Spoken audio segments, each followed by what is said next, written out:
Hey everyone, welcome to the webinar today. Today we'll be giving your firm a marketing health check, so thanks a lot for coming along.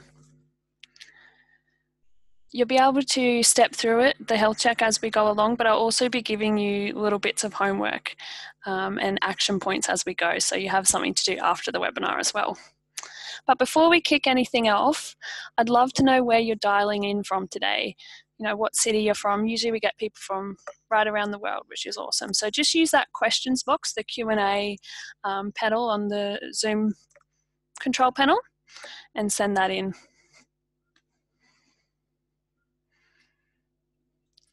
We've got 2 from Melbourne already, which is awesome. Matt and I will be in Melbourne on Monday. A couple from Hobart, 1 from Sydney, 1 from Auckland. It's great. Thanks a lot for doing that. Also, just before we start as well, I want to know how you think your marketing is going. So use that Q&A panel as well. Most of the accountants and the bookkeepers I speak to say that they don't really enjoy marketing, and I can understand that. I don't enjoy accounting, so and it's easy to put off, you know, something we don't like. So use that Q&A panel as well to tell me if you think your marketing is going great, average, or poorly.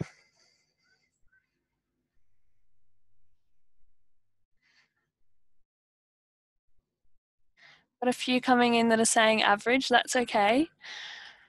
And the thing about today is that, you know, it doesn't matter if you're great at marketing, if you're an old hand at marketing, or if you're really just starting out. This webinar, you'll be able to see how you're going and what you can do next. I'm going to try and keep it quite short and snappy today. Each of the points that I'm talking about, you could honestly talk for days about. But if you have any questions about anything, just pop them in that questions box or book a demo and you can speak to us there. So let's get into it. I'll give you an overview of what we'll be talking about today. First up, we'll be talking about a marketing plan. So I'll tell you why you really need one, how a marketing plan works, and how you can get one really quickly. And that's something Bizink can help with. Then, are you marketing to everybody? So it's really important to think about who you're actually selling to so that your marketing has some direction. I know the temptation is to kind of just market to everyone. You'd accept everyone as they come in, but it just means your marketing is quite weak then. It has no direction. So I'll be telling you how you can find your ideal clients. Then, how to get more money from your clients. So how to upsell, how to pick the low-hanging fruit. The low-hanging fruit being your existing client base. What are you doing to upsell to them and to get more money? I'll also be quickly discussing basic website health so you can see how your website's going. There's 3 main parts to that: making sure it's mobile friendly, secure, and actually getting you leads. Then, are you actually investing in marketing? For accountants and bookkeepers, a lot of your clients will stay with you for quite a while. So, you know, you really need to invest in getting them on board as clients. You need to invest in marketing and in that client acquisition so that you can keep your clients for years and earn more money. I'm also going to be talking about traditional marketing, so the marketing that you shouldn't ignore. There's a reason that traditional marketing is traditional, because it's been around for ages and it works. I've also got a bonus point at the end as well, which you'll find out a bit more about, but it's because there's not one thing that I could tell you today that is like the only thing that works and the only thing that you should try. Your true health check is, are you actually getting leads? So that's today. There's a bit of housekeeping as well. This session is being recorded and you will all get a copy of it in the email afterwards. And you'll also get a copy of the slides too. At the end, there'll be a Q&A as well. So ask any of your questions you have about marketing or websites as we go along, and then we can jump straight into the Q&A at the end.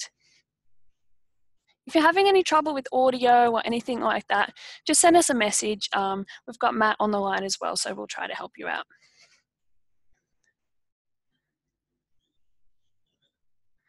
Just quickly about me as well.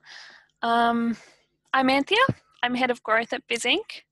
So I work mainly with the marketing services team now, helping our accountants and bookkeepers get more clients. I've also worked exclusively with accountants and bookkeepers, and I even grew up surrounded by accountants, so I really can't escape it. Let's get started today. Do you have a marketing plan? So Matt's on and he's going to run the poll. I want to know if you actually do have a marketing plan. I want to hear your answers. Just a yes, no question. So Matt, if you could run that, please.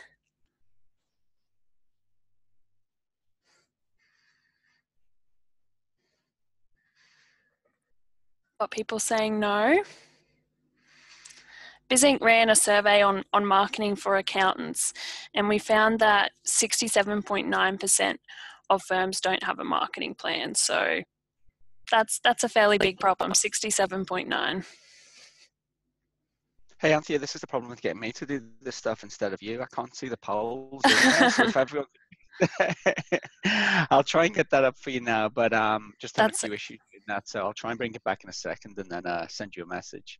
That's okay. There's a lot of people putting in the Q&A, which is fine. Just let me know. Yeah, I'd say I probably know from talking with a lot of accountants the reality, which is why I've even put this slide in here today.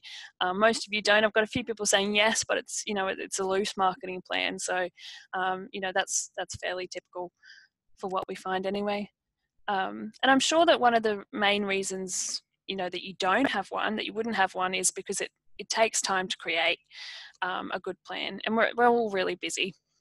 Some people don't know where to start either, which is fair enough. Like I said, I wouldn't know where to start when it comes to balance sheets and accounting and all that stuff. So I'm going to tell you really quickly why you do need a marketing plan. And it's because marketing doesn't just happen. You need like a solid plan in place that's easy to follow so that you stay on track. I'm sure that you'd tell all your clients that they need a business plan as well, and you need a marketing plan for the exact same reasons. If you want to actually grow and get your firm out there, then you need to get one. One of the most common problems we see with accountants and their marketing is inconsistency, and it's definitely would have already hit by this time of year. You start out very determined, you've got some grand plans, some great ideas for what you're going to do, how you're going to grow. You might chuck a couple of Facebook posts up for a couple of weeks, but before long, marketing gets dropped, right? You get busy again. And I know that's probably the case for most of you. But a marketing plan just keeps it consistent. Here at Bizink, we're all about building a system so that it just keeps ticking along week by week. No matter whether you get busy or not, it just keeps going. A marketing plan covers who you're actually going to target. So we'll be talking about that a bit more in a minute. So your ideal prospect, and then where they hang out, what marketing activities you'll do to attract, nurture them, and convert them into clients as well. So a marketing plan doesn't have to be some big long document. In fact, what we prefer to do is create one-page marketing plans at Bizink. So it's easy to see what your goals are, you know what your goals are, and you know the actions that you need to do every day, every week to hit those goals. If you don't have one, it's time to talk to Bizink. Matt's going to put the link to book a demo in the chat so you can get in touch with us and we'll have a chat about getting you one. So that's your first piece of homework. That's action point number 1. If you don't have a marketing plan, write that down now as the first point.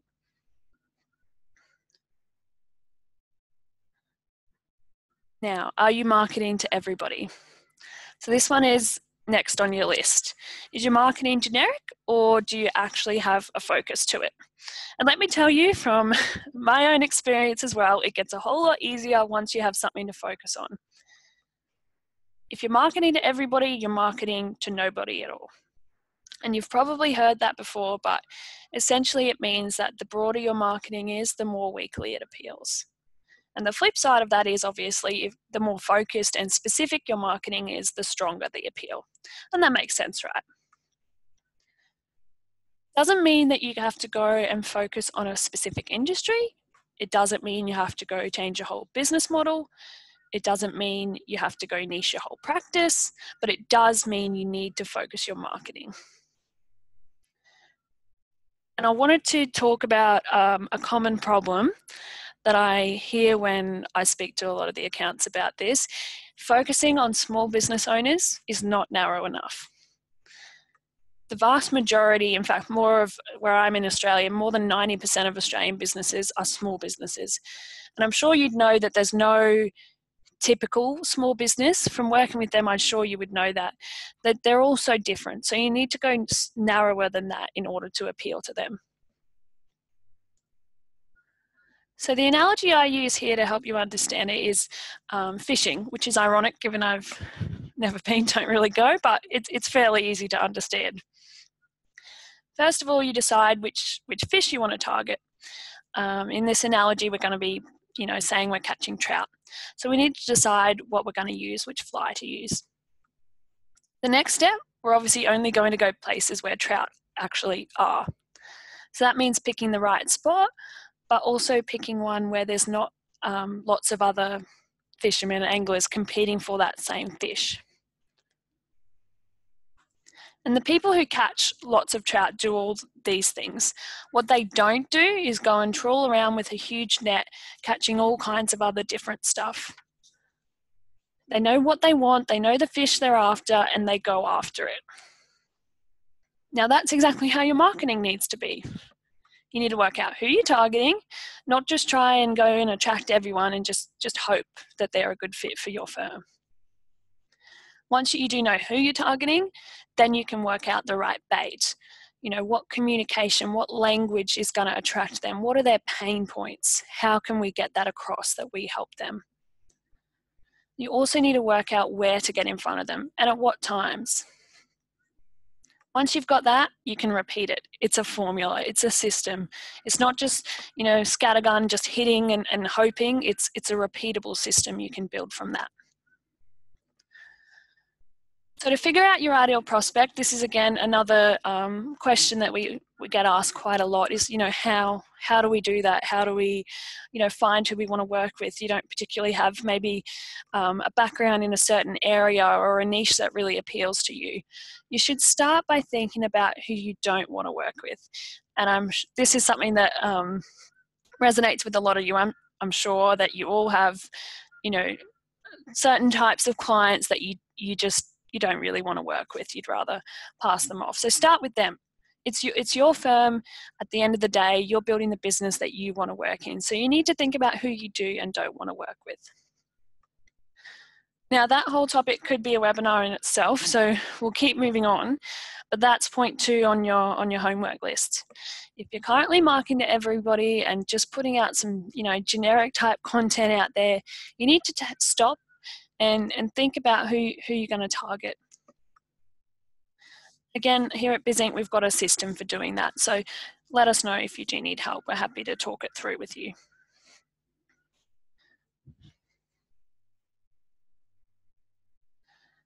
Are you picking the low-hanging fruit? So the low-hanging fruit is marketing to existing clients. So I'm going to ask you another question now. I want you to use that Q&A panel again. Now I want you to answer this honestly. So just type yes or no. So this is my question. Do all of your clients know about all of your services? What do you think? Yes or no? Put it into the questions box now. We've got a couple of no's that have come through straight away. One yes. I've spoken to hundreds of firms in the last year or so, and I often ask them this question. I reckon about 95% of them say no. The other 5% either probably don't have very many clients or I'm not sure I believe them. We've got quite a few more no's coming in now. So that's fairly typical, I'd say. Now you may have done like a great job at telling them about your services when they first engaged you, but people forget, they're busy. You might even be sending them, client newsletters or, regular emails. You might be doing social media posts about it, but, how many people are seeing them? How many people remember them? often with this stuff, it just comes down to timing. So, that's why it's so important to keep repeating those messages and be reminding your clients about your other services. I've got a few tips now about how you can actually do it. So some of these you might know, and if you're doing them already, that's awesome. My number one recommendation for this is to do it in your meetings, whether they're, your face-to-face meetings, an online video call, or over the phone. And I'm sure that that's probably the thing that most of you are doing. But it's just about making it a thing, making sure you write it down as a note for that meeting as well. It's obviously a bit more obvious if somebody's coming to you with a certain problem and you're talking about it with them. If they're asking for a certain, help with payroll, you're probably going to tell them about how you can help with payroll. But if you can see that there's a problem or an issue in their business, it's the polite thing to do to let them know how you can help. And I know that this kind of sales type stuff can be a bit daunting, but just keep it casual. You don't have to be salesy, don't be pushy, anything like that. Just make sure you're letting them know how you can help them.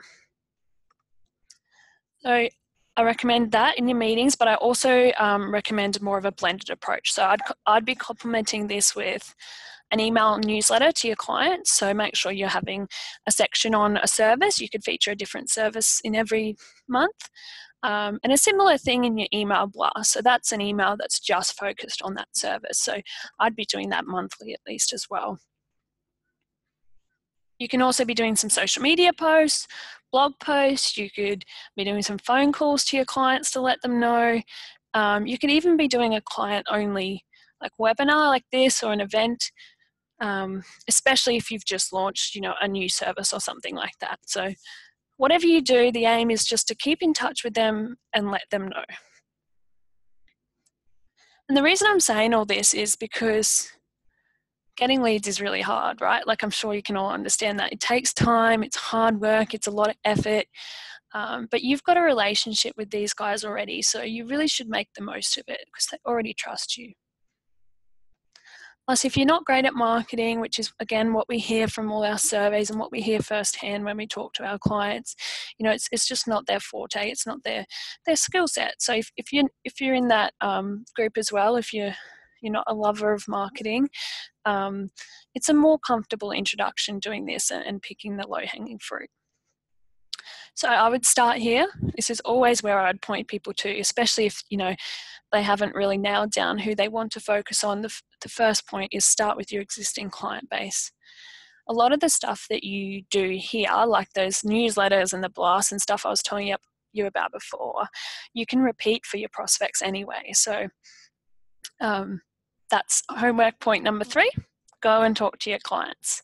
Make sure they know about how you can help them, all the different ways and services you can help them with. At Bizink, we can help you do this as well. We've got email newsletter service. We can send email blasts for you. We've got social media help. We can write blog posts for you. We can even now help with things like events and webinars as well. So make sure you get in touch with us if you're interested in any of that.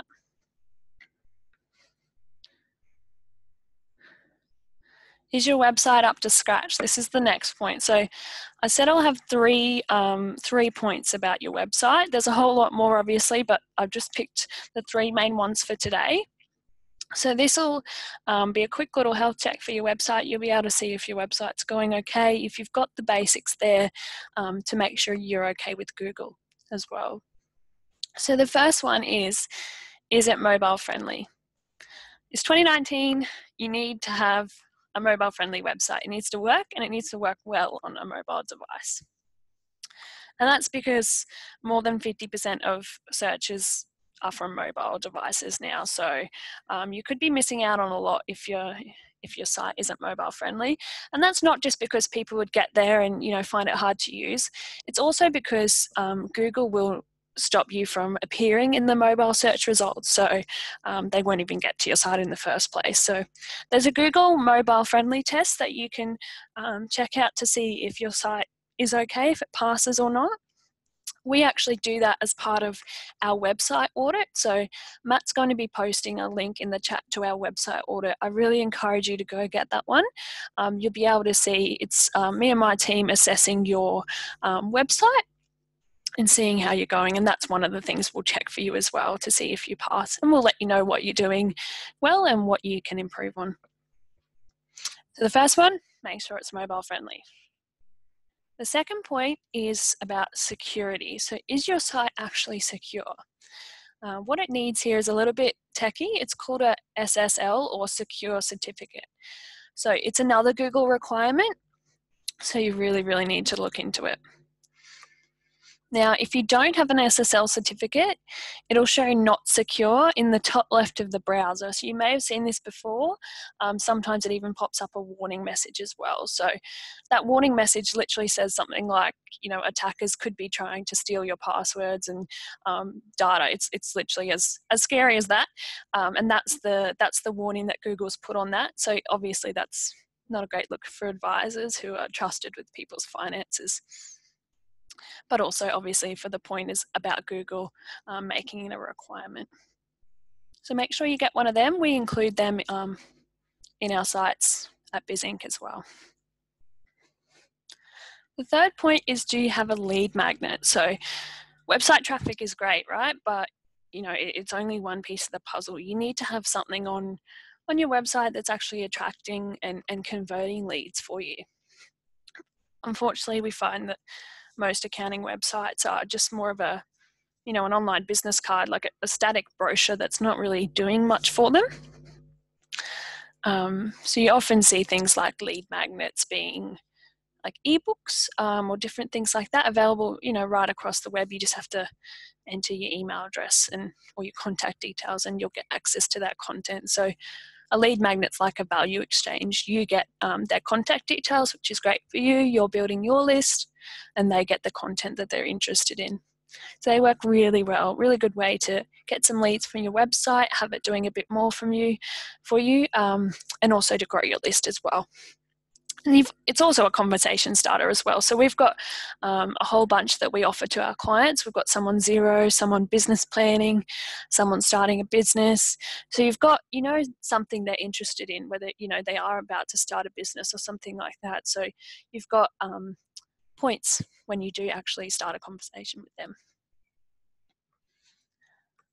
So what I'm saying here is, you know, you've got a website, you've got an online presence, you've got opportunities there. So don't be wasting them. Don't be wasting the opportunities that are sitting right there. So that's action point 4 is check your website. So Matt's put that link in the chat for the website audit. I'll grab one of them. I'll check over your site and let you know how you're going. This is what we do at Bizink. We build, you know, mobile-friendly, secure websites with a focus on getting you leads as well. So if you do want us just to handle it for you, there's that demo link as well. Do you invest in marketing? That's the next point here. Now, I think you probably all know that, you know, you have to spend money in order to get money. But we found in this survey I'm talking about that Bizink did of accountants and bookkeepers, they hardly allocated any funds at all to marketing. 61.2% of them said they had no marketing budget at all. And 27.9% had between $100 and $500 a month to spend on marketing. It's quite shocking. That's quite bad. So you need to be investing the time, money, and resources into marketing. Otherwise, you can't expect to get new clients, keep your existing client base happy, or grow your firm at all. Now, for accountants and bookkeepers, your clients are going to stay with you for a while. So, you know, your churn rate's probably quite low, but the lifetime value of your clients is high. You need to be spending that money up front. And if you're a startup firm, you're low on cash, right? So you don't have the cash, but you do have more of the time. And if you ever want to get smart at marketing, then now is the time to do it for a startup firm. Well, you have that time to invest in it. Now, I went and looked at Xero's 2018 partner survey report for the Australian market, and they said that the average annual revenue per client for Australian accountants was $4,600. So if that client stays with you for 5 years, that's $23,000. If they stay with you for 10 years, it's obviously 46,000. With those kind of figures, it's worth it, don't you think, to invest, a little bit of money upfront into the marketing. That's your 5th piece of homework.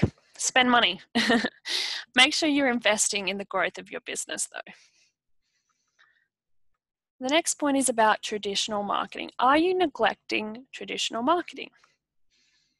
So I mentioned this at the start, why is traditional marketing traditional? It's because it's been around for ages, and it's been around for ages because it works. Now, my point here isn't to, put you off certain tactics, but it's just to remind you not to neglect the things that are working. Because, again, we're talking to so many accountants, we see that they're just so drawn to like the shiny new marketing techniques like AdWords and SEO and social media and stuff like that. And they seem a lot easier, right? If they give us leads and we don't even have to leave our desk, well, that's great. That makes sense. But, I get where they're coming from. We're all busy, and these strategies definitely can work and they have their place. But my point is just please don't neglect the traditional marketing tactics. But an interesting fact here as well, from the survey, 63.9% of people said that offline tactics get them more leads than online for accountants. So that's backing up my point here. You really don't want to be neglecting this stuff. Matt actually said to me yesterday, times change, but people don't. That's so true. Humans are like hardwired a certain way. So in relationship businesses like yours, you still need to get in front of people and just have a chat with them. So do you actually get out of the office? Do you attend networking events and conferences? Do you go to any face-to-face stuff? Again, don't take this as me saying that modern digital marketing doesn't work, because it can and it does.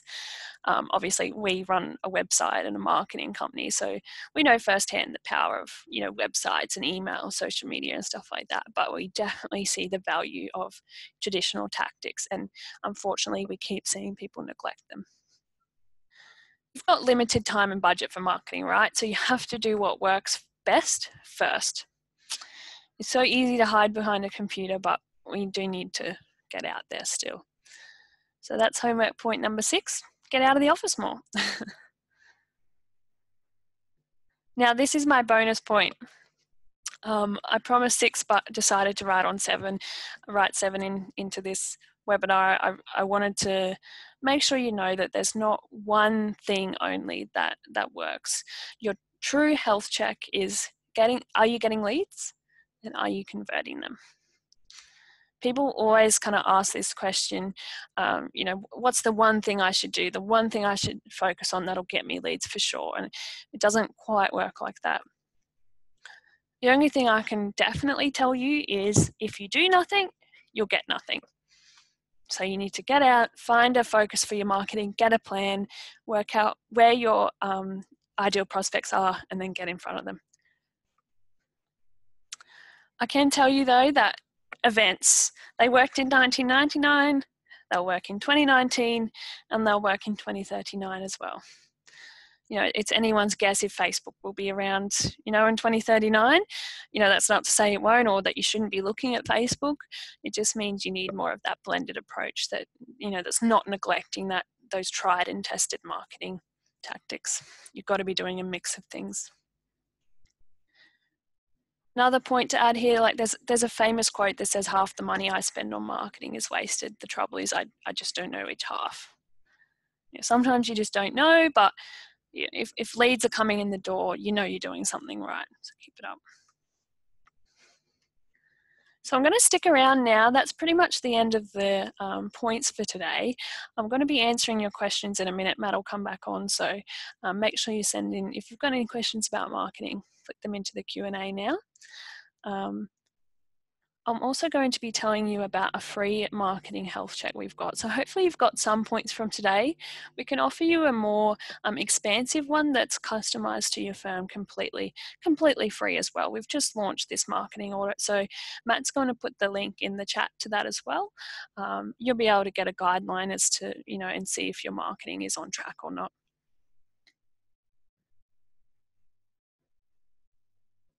I'll just quickly sum up before we do get into the questions.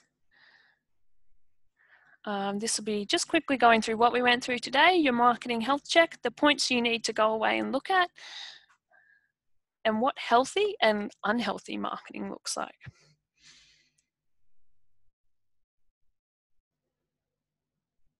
So let's get into it. In terms of, we spoke about marketing plan and ideal prospect first. So unhealthy marketing means you don't have a plan. You're just scattergun marketing to everybody, and it's inconsistent. It's up and down as you remember to do it, or maybe at the start of the month when you get into marketing again, but then it gets dropped. That's what it's like without a plan, and I've seen that firsthand for many accountants. Healthy marketing, you've got a plan. You know who your ideal prospect is, and you're actually sticking to it. That's the only way you're going to get traction with your marketing. Marketing to clients. Unhealthy marketing to clients means that you're not meeting with them regularly. You're not communicating with them often, and they don't know about all the ways that you can help them. But healthy marketing, when it comes to the low-hanging fruit, your existing client base, you're meeting with them often. I'm shocked by how many accountants actually aren't doing this, but healthy marketing, you really should be, and you should be communicating with them regularly as well. Also, you'd be letting them know how you can help them, recognizing their pain points, having those conversations, seeing what they're struggling with, and letting them know that you can help. Your website health, unhealthy means it wouldn't be optimized for mobile devices, so you're missing out on, potentially a few opportunities there. Also, it is, has no SSL certificate, so it's not secure, and it isn't attracting any leads for you. There's nothing there to convert that traffic into leads. Healthy would be mobile friendly, optimized, and easy to use on a mobile device where the majority of people are searching now. It would have an SSL certificate, so it's secure, and it's displaying a message that, isn't scaring people away, isn't making people question your credibility. And you have a lead magnet. You've got something on there to turn it from, just a static brochure into something that's actually generating you leads. Investing in marketing. So unhealthy when it comes to marketing investments means you have little to no budget allocated to marketing. You'd be not investing much time or resources there as well, whether that be getting new clients or keeping your existing ones happy. Healthy businesses would be investing in marketing in terms of time and resources and money. Traditional marketing. So unhealthy means you're sticking to those newer, shiny online techniques. You're not getting out of the office, you're not networking, and neglecting those traditional tactics like events. Healthy means you do realize the power of it and the power of traditional marketing and the power of blending it with those newer techniques. You're getting out of the office regularly, you're networking, getting your face out there, having chats to people, and you're using a mix, like I said, of those blended ones. It is easy to get distracted by the shiny new thing, especially if it promises so much. I get it, but my message is to make sure you're employing a blended approach there. So that's the marketing health check for today. If you need any help with anything, please reach out to us. We've got our email there on screen, or you can book a meeting. Again, Matt's got that link in the chat too. I'd love to have a chat to you about any of this. If you've got any questions, you can pop them in right now and we'll get into the Q&A just in a minute when Matt gets back on. Otherwise, I'm happy to talk to you as well. We've got heaps of different ways we can help you. Obviously with the website piece, and a website that's not just getting you leads, not just a brochure, it's actually getting you leads, but also with, the marketing piece as well. So social media, SEO, email marketing. We've just launched some new marketing packages as well. So if you want to find out more, book one of those meetings. So Matt will come on now and we'll get into the Q&A, but if anybody has to go, thanks a lot for coming along. Thanks for your time. We'll jump into the questions. Hey, Anthea, great session. Thanks for that. So we've got some questions coming in, and as Anthea said, just use the Q&A panel to fire those in. We'll stick around and answer those. And the first question I've got is from Cindy, and she asks, if you've got an old website that's already getting you a bunch of leads, how important is it to update that website? I guess my advice would be, if it's working, stick to it. It is definitely good to keep updating it though, in terms of like your blog and keeping that fresh, making sure you've still got links going to it with social media and stuff like that from the SEO point of view. But you're obviously doing something right, getting some leads, so that's great. Yeah, I think it just adds to that is to try and work out what's working. Because sometimes you might be doing something really well, and there's other parts of the website that could make that do even better. So, it could try and identify what the thing is working really well, and focus on that and double down on that.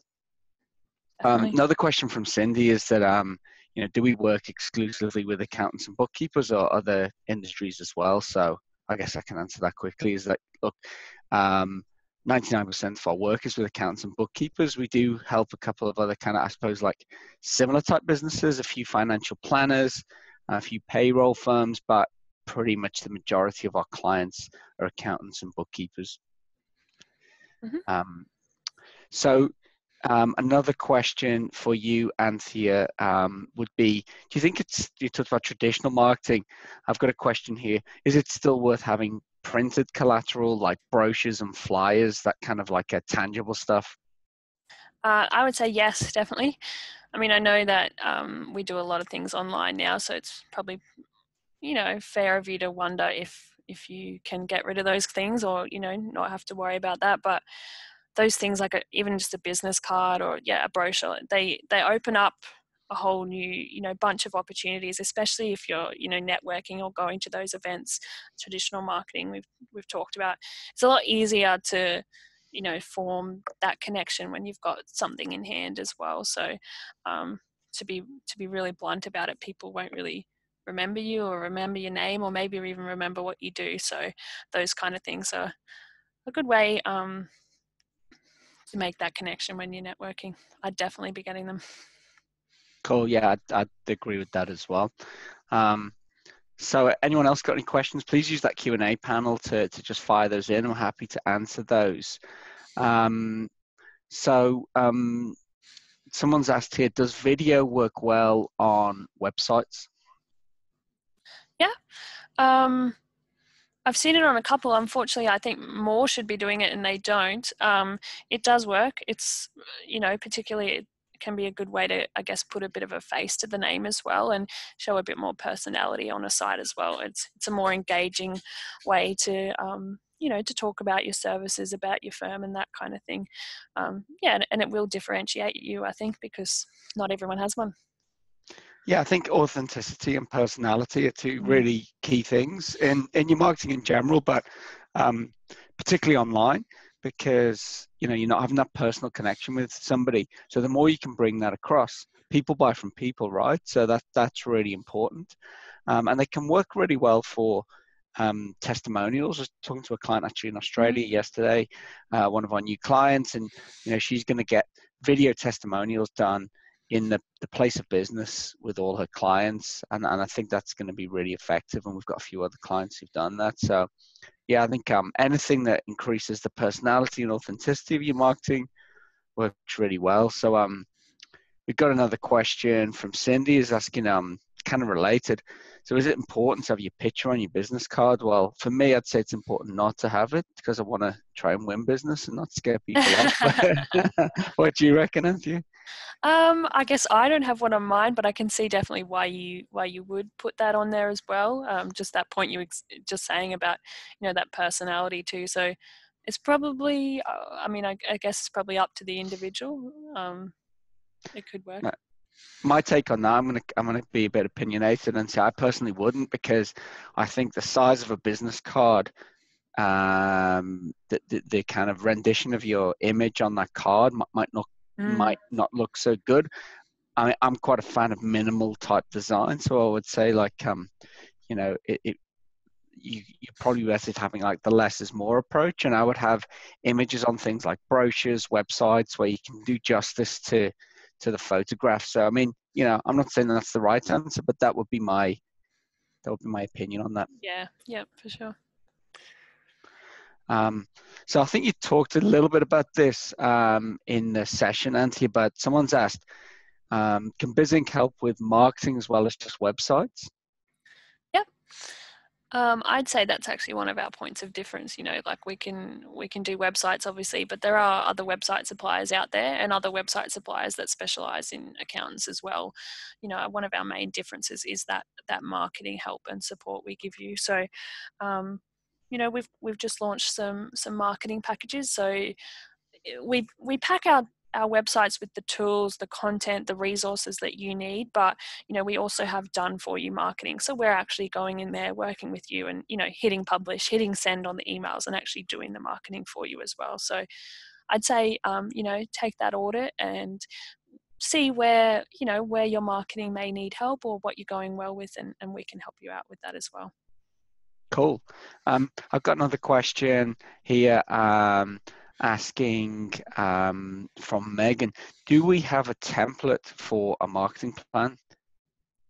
Yeah, so we call it our marketing blueprint, and we usually, following on from that, we do a 90-day action plan as well, because we think that's probably a good time frame as well. So we can step that through with you as well. Usually it takes about an hour to step through a solid marketing plan and a blueprint and work out who your ideal prospects are. That's definitely something we can help with. Yeah, cool. Well, what we can do, Megan, is send through some more information on the marketing blueprint for you. Yeah, we keep that really simple. I mean, one of the things that we found, I find this myself trying to write plans, is that the more complicated it is, the less you're likely to write it and go back to it. So it's really good to have a simple template, and that's what we aim to do. I've got another question here asking about what type of events we help with and what kind of services we offer around that. Mm-hmm. Which is a very new thing for us. But yeah, do you want to just talk to that a little bit, please, Anthea? Yeah, sure. Well, we've just launched something called campaigns as well. We particularly help with zero type campaigns, and one of the plans that we've created around that is running an event. But if you wanted to run, your own webinar, I just was speaking to a guy yesterday who wants to do an event on single touch payroll here in Australia. So we can help you with that. We'll help you with the planning of it, the promotion of it as well. So, what emails we're going to send, what content we can do there. We've got some tried and tested templates there, particularly for that zero event as well. So we can help you promote it through, various forms. And then the follow-up on the day, as well, we can help you create some PowerPoint presentations and different things like that, but also the follow-up piece as well. Yeah, we do a lot of well, not so many events. We do some events, but lots of webinars. Obviously, you're in one here today, so we're pretty good at that registration piece, and that's what we've taken our kind of experience in doing that, of how to market an event, get the registrations, automate some of that back end, and then deliver it on the day. So that's kind of what we've put into practice for our clients as well. Cindy says, so she's really into Intuit. Zero is a bit of a curse word, but look, we certainly could help with that as well. We're working on kind of I suppose, like vendor agnostic events as well.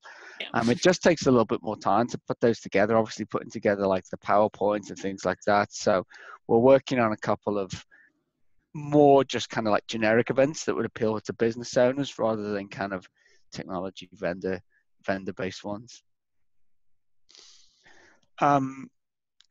Cool. Well, I can't see any more questions coming in. If anyone's got one, we'll hang around for just a minute more. So feel free to use that Q&A panel. Yeah, I don't see any more questions coming in. So I'll hand it back to you to wrap things up, Anthea. All right, thanks a lot. Thanks so much, everybody, for coming along today and, you know, investing the time, taking the time out of your day to learn a bit more about marketing, particularly if, you know, it's not your forte. So thanks a lot. You'll hear from us shortly with the email with a lot of the resources we've talked about today, but I do encourage you to go get the website audit and the marketing audit in particular. We'll be able to have a look at what you're doing and give you some recommendations. If you do just want to have a chat, make sure you book that demo. It's just a quick little chat with us to see how we can help what you're doing as well. So thanks a lot for coming along, everyone, and I'll wrap it up now.